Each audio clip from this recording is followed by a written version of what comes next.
Hello, everyone. Welcome to the Miles House podcast. This is episode 3 here with Alma Leppla, and they were our most recent artist in residence about right before the Alumni show started.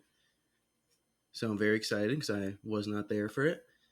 And so why don't you introduce yourself? Tell us a little bit about your art. Hi, everyone. I'm super excited to get to be here to share this with you all today. And it was such a wonderful opportunity to get to work at Ma's House. I am a visual artist working mostly in drawing and painting, works on paper. And during my time at Ma's House, I was really focusing on working with water-based media, specifically inks, and thinking about the figurative work that I've been doing. I do a lot of figuration and some abstraction and figuration, and specifically thinking about our human bodies and our relationship to our bodies, and this idea of embodiment and what it might look like and feel like to be at home in one's body. And so coming into Ma's house, I was pretty open to the work that I could possibly make there. I didn't have a really concrete plan. And so kind of thinking about these themes that have already been emerging in my work and how being in that particular place might affect it. So yeah. That sounds really cool. I'm upset I missed it. Yeah. So where are you from, and where did you grow up? Yeah, so I grew up in Florida. My family is Cuban, and most all of them are in Tampa, Florida. And so I grew up in a really really lovely, very particular kind of Cuban American family. And it was one of those things where it's like you don't really realize how particular it is until you leave home, you know? So I live in California now, very different culturally, but I'm super, super happy to be in California. I live in the San Francisco Bay Area, in San Francisco, actually. And yeah, super grateful to call that my home. Been there like 11 years now. Wow. Mm-hmm. I've always wanted to go to California. I'm due to Oh, go. come out, come and That's, visit. Yeah. yeah. My only gripe with California is they have, since you do a lot of water art, do you ever run into issues like since they don't have much water there? Oh, yeah. I mean, water is a constant conversation. And I feel like growing up in Florida, which is like a swamp basically, and it rains all the, I had a very different relationship to water Hmm. from being home. I mean, I think also having family from Cuba and thinking about how this tiny piece of water, it's 90 miles that divides those two land masses of the tip of the Florida Peninsula and the island of Cuba, which, in the big picture doesn't feel super far, but really there's obviously, it's a treacherous path. And so, yeah, thinking about that water as a boundary and as a barrier in that space, water as like a constant, water is something that's like, the state of Florida is below sea level. And as we continue to navigate, living in this climate chaos that we're all in, I think about it a lot. Like, oh, will the place that I called home still be there in 20 years? Will it look significantly different? Yeah, probably. And um, then being in California, where it's like, make sure to turn off the faucet when you're brushing your teeth, and, like be mindful of how many showers you take, stuff like that. It's super important. So, yeah, it's different. So I want to talk about a few things with that. I had no idea Cuba was only 90 miles Yeah. away from Florida. Yeah. Yeah. What? That It's is it's kind that's of honestly surreal. unbelievable. Yeah, that Yeah. is bizarre. And in terms of the water level situation, I think here in Shinnecock and Florida are going to have very similar situations of just losing land and turning, like, we're going to have much more beachfront property over here. Yeah. Yeah. Um, for sure. I know there are some maps that let you see what happens, and every time I look at them, I'm like, oh god, please Yeah. don't let this happen. But Yeah, it's um, it's it's scary. It's really scary. And then thinking about the communities who are most impacted by this and the kind of agency that they have around it, or the lack of resources and support to really navigate that properly. And yeah, it's overwhelming to yeah, say it the definitely is, and it least. sucks. each individual person can only do so much. Exactly. Um, Yeah. so,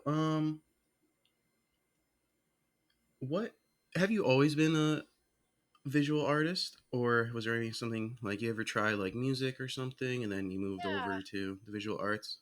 Yeah, I mean, growing up, I didn't really have art classes. I didn't, I like maybe like a couple here and there, but art was really not a formal training of mine until I kind of fell into that in college. Hmm. As a kid, of course, I loved drawing. I like would make my mom these cards all the time, like just like Oh wow. random cards, and make little drawings on them and things like that. But it wasn't until I was in college. I was actually at a community college in Florida.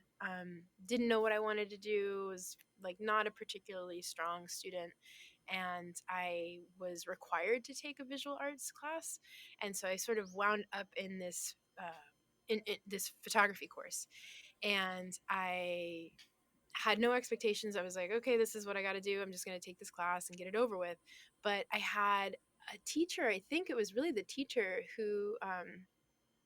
who really made me feel seen as a learner, who really, I feel, challenged me in ways that was really exciting. And then also, it was at a time when we were still working in a wet dark room. So that Oh just felt cool. like magic. It was like, walking into this dark room with this red light and all these chemicals that would make this piece of paper have an image suddenly appear. It just felt so exciting. Um, so I got really into it. I got like, motivated to do work in that class in a way that I definitely didn't feel motivated in other classes. Um, and so I figured, hey, if I'm committing to doing college, which I was, my mom was like, "There's no way you're not gonna. You have to like get it together." She was like single mom, raising me while she was putting herself through college. So she was like, "This whole not college thing is not an option for you." Hmm. um, so I followed through with art because it was the one thing that kept me showing up in class, and ended up graduating with a bachelor's of fine arts degree.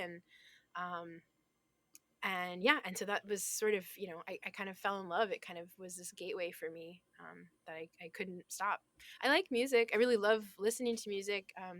I've played around with instruments, but it's something that I think, because there's such a barrier to entry, I'm like, I don't have this skill, and doesn't sound good, but I love when other people are skilled and I can listen. But Same. yeah, I visual arts also have has music been my issues. main. Oh man, do you have any instruments that you play? Um, Not well.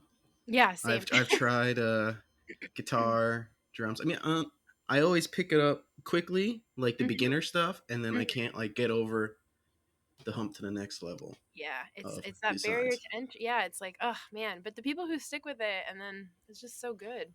Yeah, I'm always jealous of them. Yeah. Um, I really like that story because um, a lot of times people go to college and then, especially artists, they go to college and they're like, "This is not for me." Meanwhile, you went to college and found what is for you. It's pretty amazing. Like I went to school and I was like, "This sucks." Like Yeah. and you still got a finance degree. It's pretty Mm, amazing. mm, I My mom was the same way. She's like, "You gotta go to school. You gotta go to school." yeah. But I was never the best at school, so Yeah, I yeah, think school, a lot of people have that experience of like not feeling like school is the place for them. And it can feel really isolating and hard yeah. to follow through. And yeah.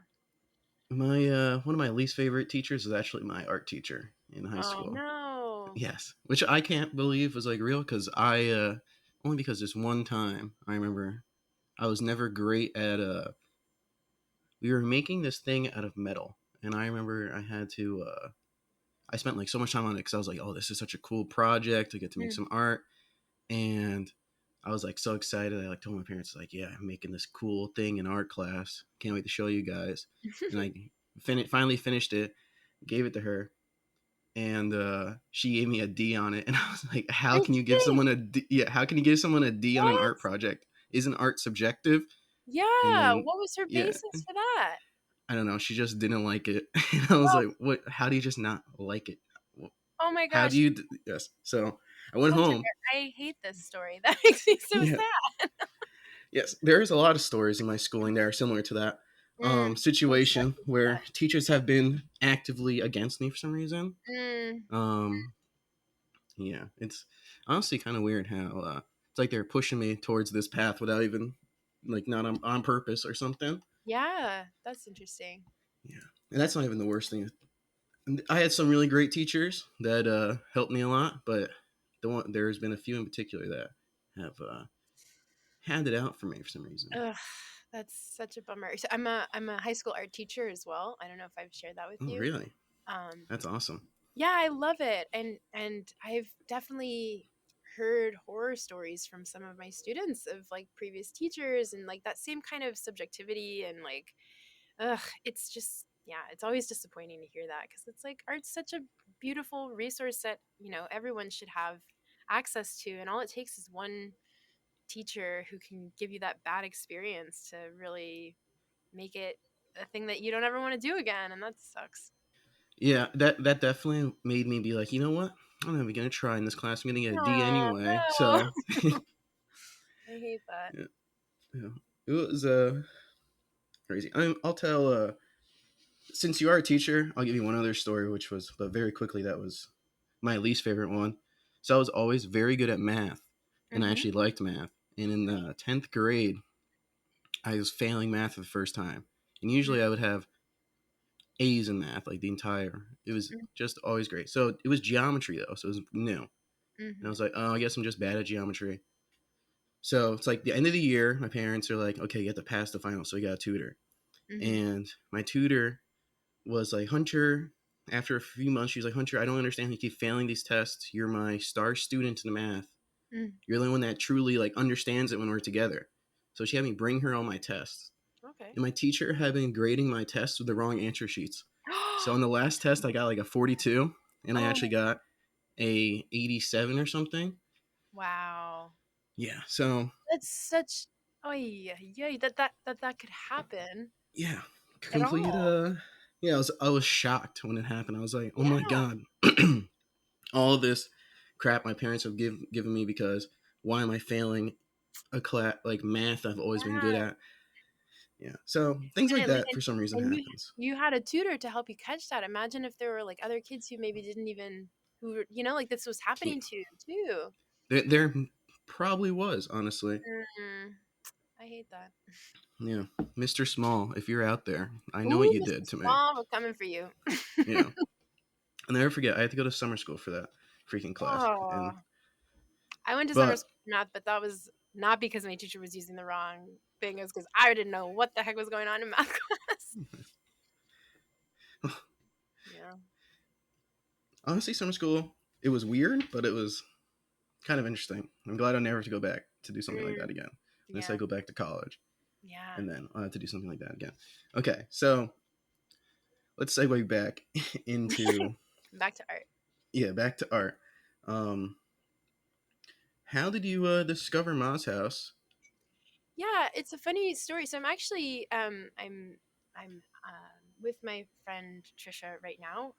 We um, work together creatively. We have a project that the two of us have been working on together. She's an amazing artist as well. And Trisha Rainwater, she had mentioned to me about this residency. She, I think, maybe saw it on Instagram or somehow had heard about it and sent me the link to apply. Because at the time, Ma's House was putting out an open call specifically for folks living in the San Francisco Bay Area who identified as queer and BIPOC. And she was like, "You should apply for this. You should apply for this residency." And I looked at it and I was like, "Wow, this sounds amazing." I had actually done an installation in 2019 that was a recreation of my grandmother's family room, like a Mm, recreation of this room in her house, and asked folks to sit for these portraits. It was this whole like interactive project that I did for a gallery in San Francisco. And there was something about the way that on the website Jeremy had talked about the intentions behind wanting to create this space and the importance of family and like this way in which Ma's house is kind of like building on her legacy, right? Loretta Silva, and so there was something that felt like really, really like a sweet connection to that project that I had done back in 2019. But also just like it, sounded like a really amazing program that would be exciting to get to spend some time doing a residency at.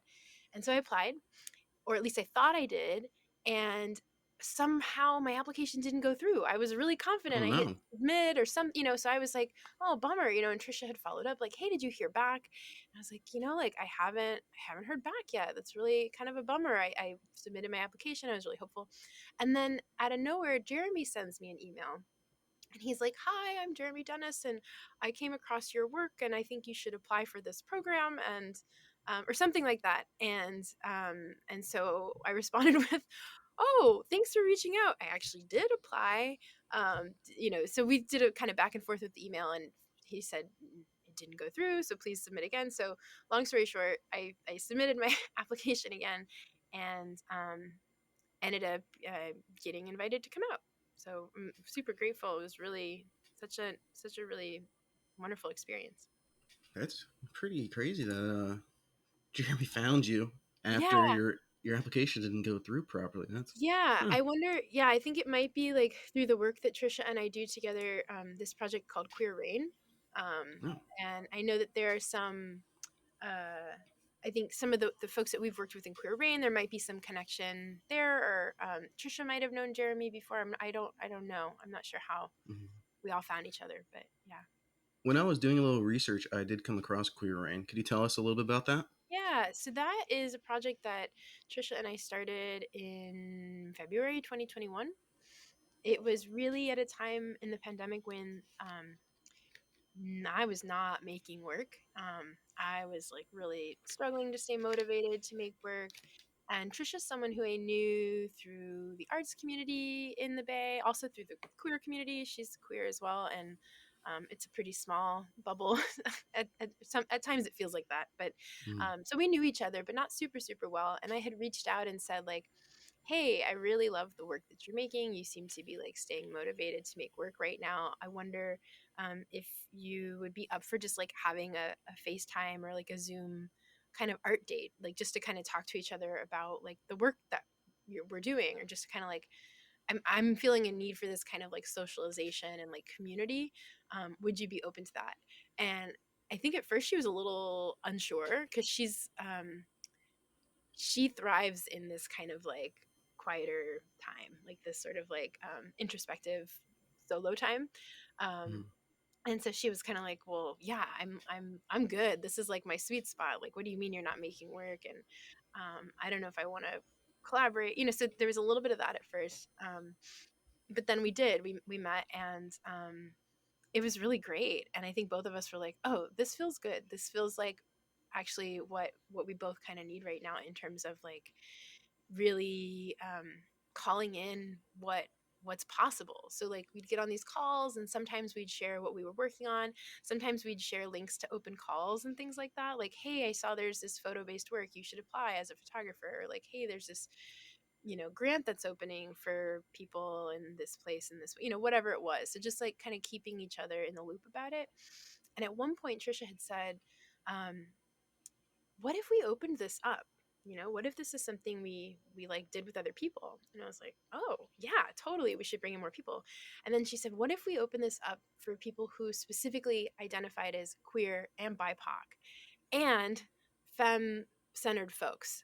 So at first, gender, language, and like thinking about like the right way to like talk about that. For me, I identify as non-binary, and so initially Trisha was like, what if it's for like queer BIPOC women? And I was like, oh, like I don't know if that like feels like if like women is like language that feels like necessarily applicable for me.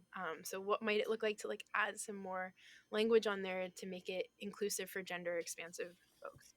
And I think we're constantly, language is constantly evolving and constantly shifting and changing just on a larger scale.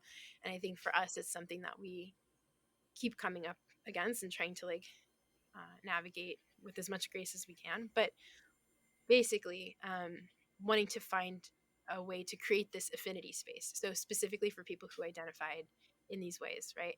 Centering queer, BIPOC, femme, and gender expansive artists. So we put out this open call just on Instagram, like, hey, we're going to have these monthly check-ins. Like, this is with the intention for us to share resources and build community. And if that's something you're into, come through. Um, And we were shocked because folks who we didn't even know, like people from all over the country, were reaching out and just being like, hey, like where's, when is this, or I can't make this one, like when are you doing this again? And so we'd have these monthly check-ins that were just really lovely. And eventually, we had done this for a couple months. Trisha actually got approached for a really big grant opportunity in the Bay Area. So it was a program called the Artists Adaptability Circles, and they were looking to artists specifically in the San Francisco Bay Area who could address a problem, right? It's kind of like a general um, idea of like what's a problem in the Bay that you want to try to fix. And so when they had approached her saying like, would you be interested in doing this? Um, if so, you need to apply and all that. Um, she reached out to me right away and she said the only way I want to do this is if we present this work we've been doing, these like monthly meetings. And at the time we didn't have this like queer rain name attached to it. It was just sort of like we're doing these monthly meetings for queer, BIPOC, femme, and gender expansive folks, no cute name to kind of like wrap it all up.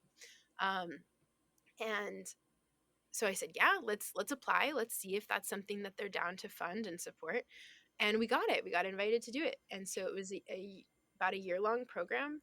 um, and it was enough money for us to be able to pay artists for their work that we were doing with them.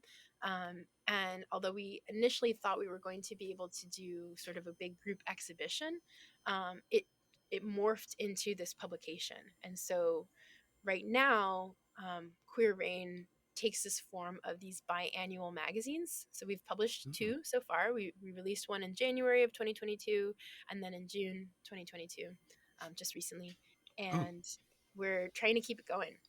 So it's been really exciting to kind of see how it's evolved and grown. And we have since had some exciting exhibitions. We got to do a big show at the Institute for Contemporary Art in San Francisco. We had a release party for the inaugural magazine back in January, at a venue in San Francisco. And another release party for the second edition at another venue in San Francisco. We did a pop up for the magazine at the Lesbian and Gay LGBTQ Center, in New York, at this space called the Bureau for General Services Queer Division. It's like within the LGBTQ Community Center. Um, Back in March. So it's just exciting to see how it keeps going. Yeah. it's pretty amazing how it started off so small and now it's this huge thing from the sounds of it. You guys even have a magazine. Yeah, I'm super proud. And it still feels like very intimate and small in the sense that it's like really Trisha and I doing a lot of like hustling, and like Mm-hmm. getting to work with other really amazing people in their like contributions in the magazine. But it definitely still feels like very small and scrappy in that way. But yeah, I'm proud of like all the ways that we've been able to share the work for sure. Yeah, that seems like an amazing um, just service you guys are providing for everybody. Mm, thanks. Um, Yeah, it feels nice. It feels. I mean, I think that's the piece that keeps me motivated for sure is like hearing from community and folks who are sharing work in the space, or even folks who maybe aren't sharing the work but just getting to see the ways that they're kind of reflected back in the work. I don't think I realized like how much I needed to have more of this kind of community, and it's I guess validating to hear that there are other folks who are needing that too. yeah. So, what inspires you to make art? Slash, well, is it just your whole life is inspiring, or is it do you like listen to a song and then you're like, Mm, oh wow, this is giving me like a flash of inspiration, hmm and then you go and make something. How's your process work for you?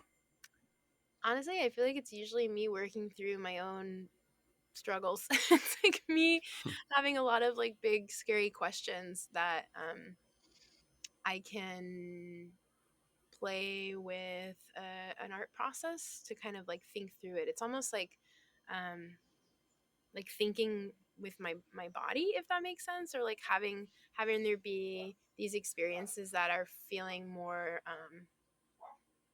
yeah, like there's this way that I can kind of get out of my head a little bit, I guess, into my art making. And I think what inspires me lately, a lot of the work that I've been making has been really directly inspired by, as I was sharing earlier, these themes of embodiment, and particularly like what it is to move through the world in these bodies. And like for me, Hmm.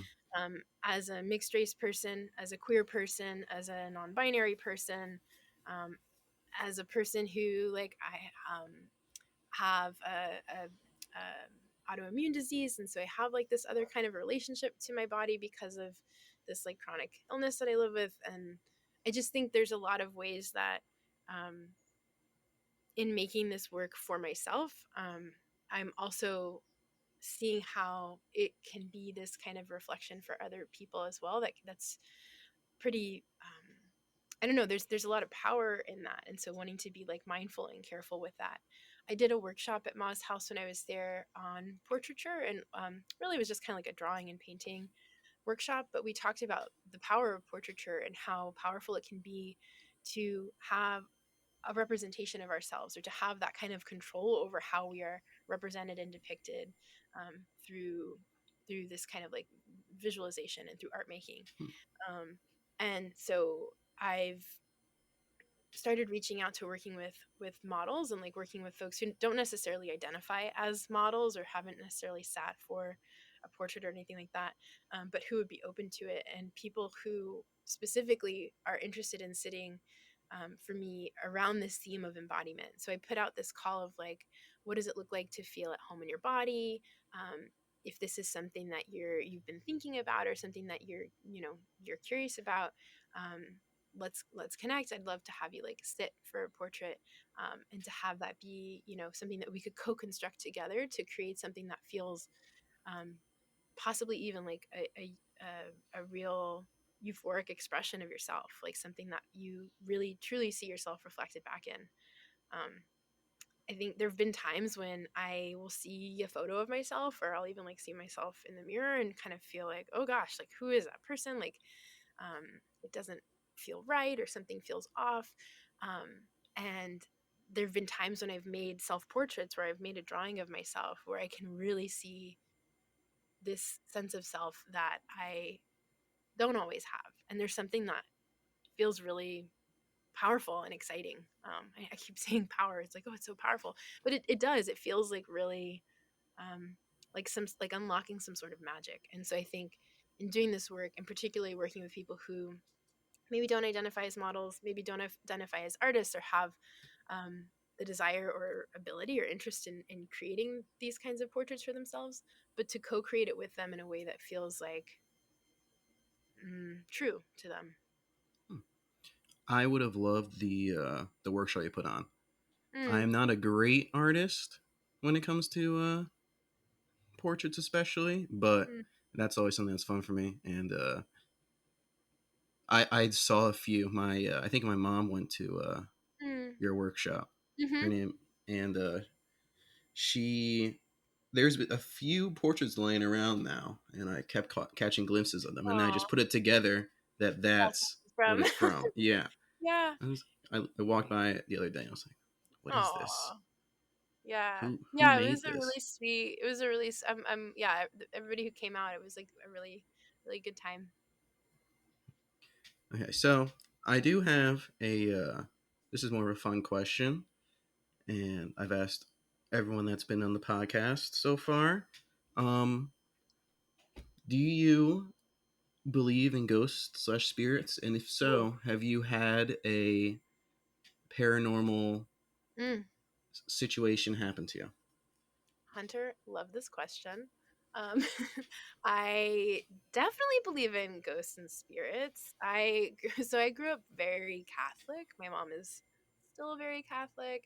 Um, it is not a religion I practice anymore for lots of reasons, but um, needless to say, I grew up in all kinds of believing all kinds of things from the Catholic Church.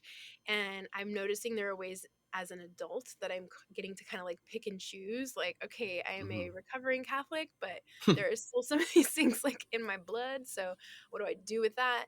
Um, and I don't know. I think like we'd be silly to think that that it's just what we can see in front of our eyes, right? Like there's so much more complexity to this world than I can begin to understand. And so why not? Why wouldn't there be ghosts and spirits? I don't think I've had any kind of paranormal activity. Nothing like strong that I can recall. Definitely these like feelings. Um yeah, definitely some feelings and Mhm. some like moments of like, something's going on, or like Yeah. sensing. Um, my abuela, my mom's mom, the last time I was visiting, I'm leaving her house and I'm all there was a bottle of like a water bottle by the door, and it just had Sharpie written on it, holy water. And I said, Abuela, why do you have a bottle of, is this holy water? And she goes, yes, I asked your mom to take it to the priest to have him bless it, so it's holy water. And I'm like, okay, why do you have this by the door? She's like, oh, fantasmas. You know, she's like, oh, there's just ghosts sometimes, and so I have to like keep it by the door as if it's like this casual like, oh, we keep holy water by the door because sometimes these ghosts pop up, and Yeah. like that's you could just like sprinkle them. I really don't know what her strategy was, but she had it there just in case. So she has seen them. She's had Yeah. some She's paranormal fighting them. she's a ghost fighter Yeah. apparently, my my abuela. Little did I know. um yeah, so yeah, that's I think the extent of my paranormal experiences. I think What about you? I definitely have had a few in my Oh, lifetime. They are constantly hanging out around me. wow. But before I go into that, I just want to Yeah. say, you know how most people, it's like we only see such a little part of the spectrum, light Mhm. spectrum at least. Mhm. So I think some people can probably see slightly more, so they're more Mm. into like seeing it, and then most people just get the feelings and are just like know when there's something going on, but they Yeah. can't really quite put a finger on it. I think that's usually Yeah. when something is either there. I've also come to realize that they usually don't bother me. They just That's hang good. out and like to just like to look around. And I know that if they just, I always tell them, I'm like, when I know they're there, I'm just like, if you just don't bother me, I won't Yeah. bother you. And you're welcome to stay. Yeah. Just don't do any demon activities around me, and you'll be Yeah. fine. That feels like a fair relation. That, it's like, hey, Mm. yeah. And I've told this story before on the podcast, so I'll give it a quick rundown. But this past April Fool's Day, I did get pranked by a ghost. Um, No way. yeah, and Oh it my. was first time in a long time where I had seen it. Like first time I ever seen them like right in front of me, and Mhm. they're actively messing with me. Um, Mm. so I like woke up in the middle of the night on April Fool's, like the night of April Fool's. So it was Yeah. from the 30th to the April Fool's Day, and Mhm. I wake up and I look straight up, and there's like I love the Phantasma. That's a cool name. I'm gonna start calling him that. The Mhm. Phantasma was right above me, and it was an old man Oh, with a hat on, like an old golf hat, and okay. they were Like just hovering, staring at. Hmm? like hovering above you. Yeah, hovering above me, Oh and my they were just looking at me, and I'm not really afraid of the ghosts. I was just like, "What are you doing there?" god. Mhm. So I was like, "Am I asleep right now?" And I was like, "Well, not asleep. This is interesting." So I looked at him. I said, "Can we do this later?" Basically, and then I tried to kick it, and my leg went right through it. And Ooh. then they just looked at me again and flew. So right above my head was a window, and they just like went through the window Mm. and left me alone after that. And then I Oh went my back to god. sleep because I was like, oh, just like old times, the ghosts are back. But that was the Jeez. first time I saw a ghost at that house. That was my dad's house, Mm. and I had never seen one there, so it was very strange, honestly. Um, Yeah. all my other homes have had ghosts. My home in Philadelphia, um, definitely had a demon. I wouldn't even call it a ghost. There was like a Oh weird no. room. There was one room that it would stay in that I would never go into. It was Oh in the my basement. god. Um, like it would get really cold in there. Yeah. Yeah, it's Uh, weird, but ay, yay. That makes me wonder, like, do you feel like they're attached to places or people or what? Like, to you say, like, at this house there was this and this house, so you think it's because of those places? um, Like, do they stay at a house? I think so. I don't think they move very often, like to a new Mm. place. Once they pick a spot, they like to hunker down a little bit. Um, That makes sense. I don't like to move a lot. yeah, each all the ghosts I've had encounters with have been stay at one spot, so I know that like one I've encountered the same one Mm-hmm. a few times in a row, and Mm-hmm. I learn how to live with them. Basically, they're like my extra roommate. Um, Mm. they have their own rules. Don't listen to me, just like my other Oh, roommates, but they're not too different. yeah. Well, if you can cohabitate. Yeah, it's honestly it's very bizarre having I don't know. And the worst part is like so I'll tell people, and people who don't believe in spirits or ghosts are like, all right, sure that happened. I'm just like, well, Mm. I don't know how to explain it any other way. Like Yeah. clearly, especially that the last one that happened to me, April Fool's one. So I was going to see movies with my friends the next day, and Mm. specifically my friends Jesse and Spencer. And Mm-hmm. Spencer is like this scientific.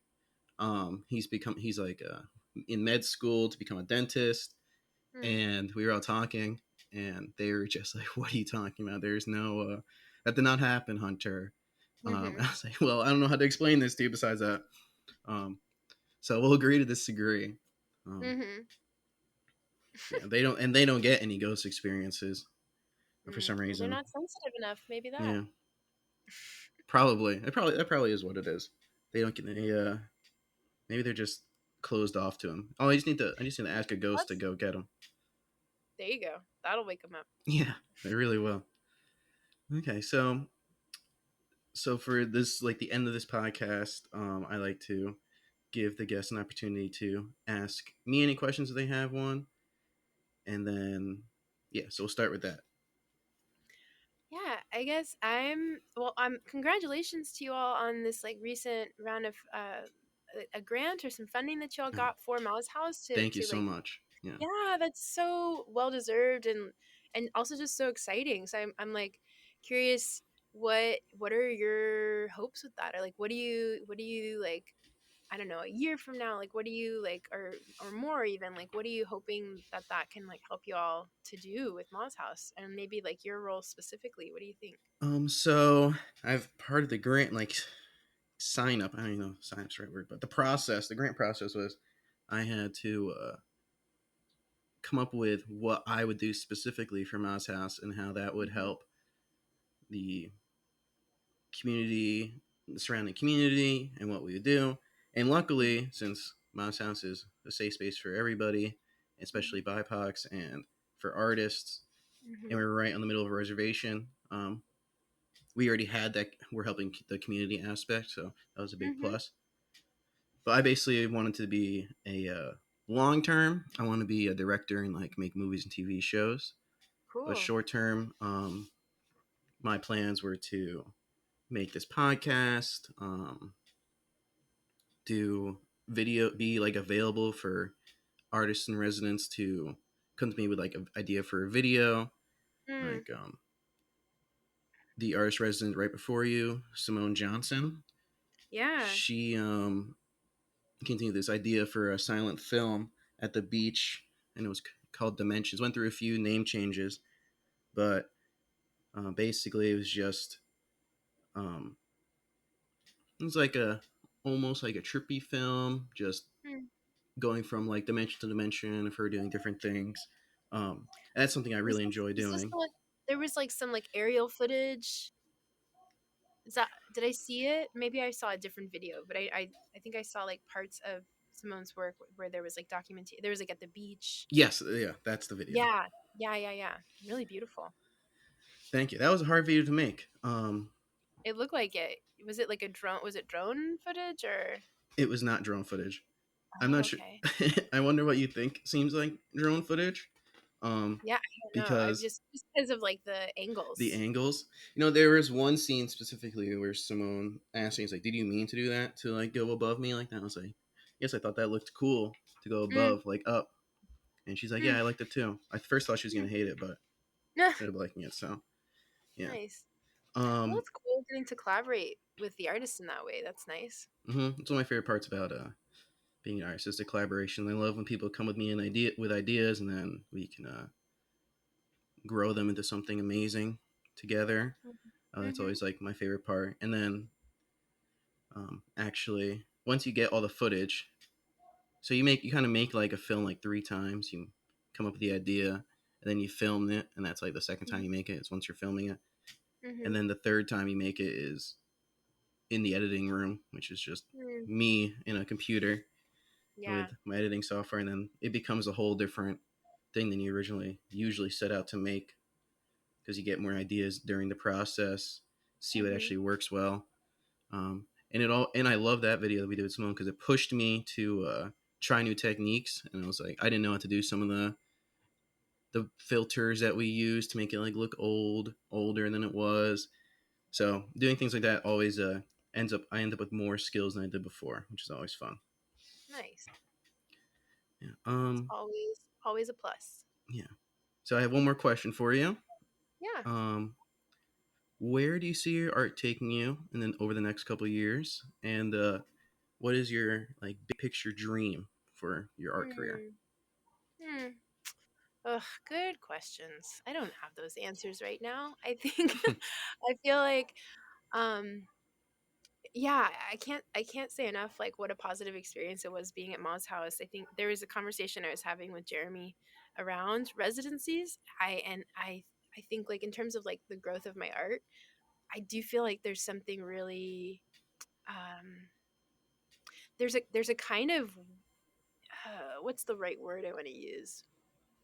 The word that's coming to mind, it's like kind of nerdy, but I'll say it, is like incubation. There's this Mm-hmm. way that I feel like when I'm in residence, I'm kind of in this little incubator. There's like these ways that I'm making work that I don't typically make work, or there's like this environment that I'm in that I'm not typically in. So it's getting me to think in these different ways, and it's kind of shaking something loose.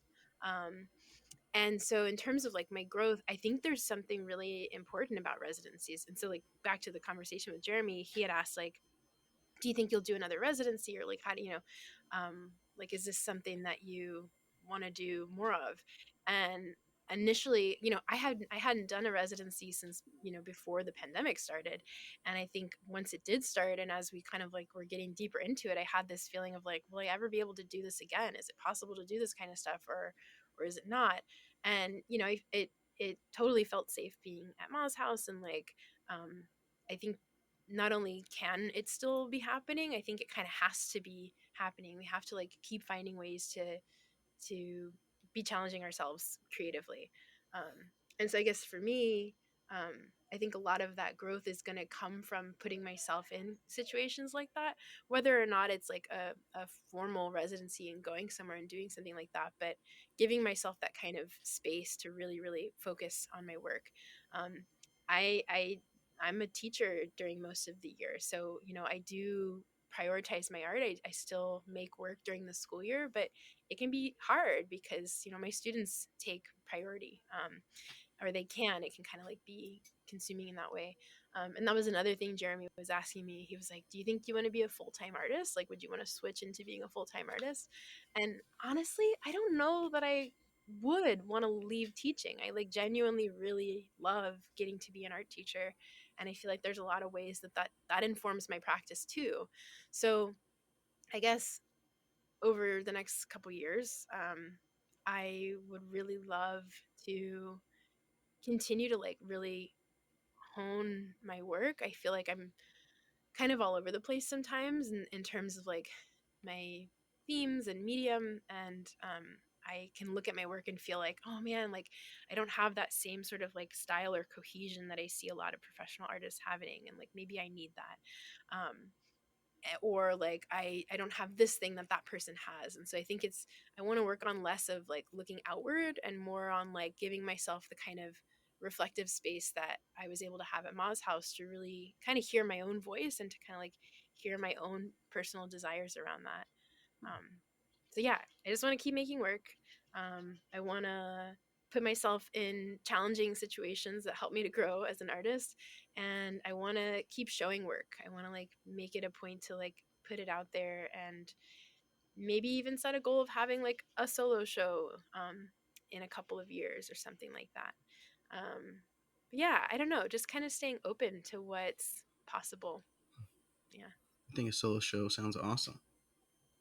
Huh. that feels like one of those like big scary goals, right? I don't know. I, It's I like, can't even imagine what a solo show for me would look like. Just a bunch of TVs and my videos on it. I don't know. that sounds awesome. I guess it'd be a movie. Would be my solo show. A feature, Yeah. yeah. Is that the kind of like filmmaking, like a feature length kind of film thing that you would want to do? Yes, definitely. Actually, part of the grant, circling back to the question you asked me, I forgot to say this, but I have to make my own projects as part of Oh, it. And cool. so over the next 2 years, I'm going to make this short documentary about powwow.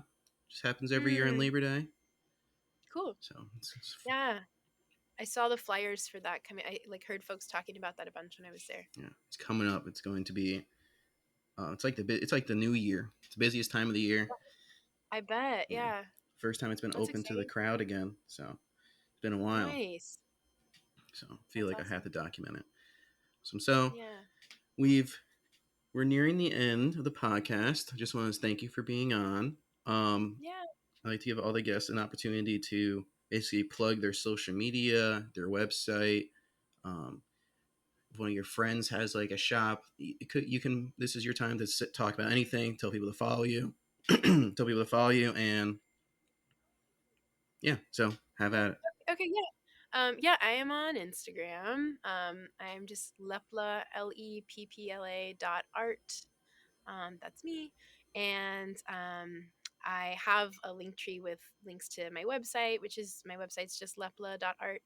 And I have a newsletter if folks want to keep in touch that way. Sometimes I feel like newsletters feel, I don't know, maybe I'm an old romantic or something. I can get so overwhelmed with social media and just like the constant flood of it that having there be something that's like a quarterly little like, hey, here's what's going on, has been, I don't know, I've been enjoying that. And yeah, I would also say to check out Queer Rain. So you can follow Queer Rain's work on Instagram as well. We're just at queer.rain. And on the Queer Rain website, there's also a link tree where you can find, you can get a copy of one of the magazines. Those are available through Root Division, who's actually, they're our fiscal sponsor. So they've kind of been helping us navigate how to sell magazines and pay artists for their work. Um, Super proud to say that all the artists featured in the magazine are paid artists. I know that that might seem like such a basic thing, but so many kinds of publications and exhibitions of works don't end up paying artists. So that was a big priority for us. So you can check out all of that through Queer Rain's Instagram, and follow Queer Rain just for like upcoming open calls for works. We'll be releasing another magazine and having different events and things like that that folks can come and check out. So yeah, Awesome. All right. I think that's it, everybody. Thank you for tuning in to the Moss House podcast. I'm Hunter Begun, and we'll catch everyone next time. thanks, Hunter. No problem. Thank you.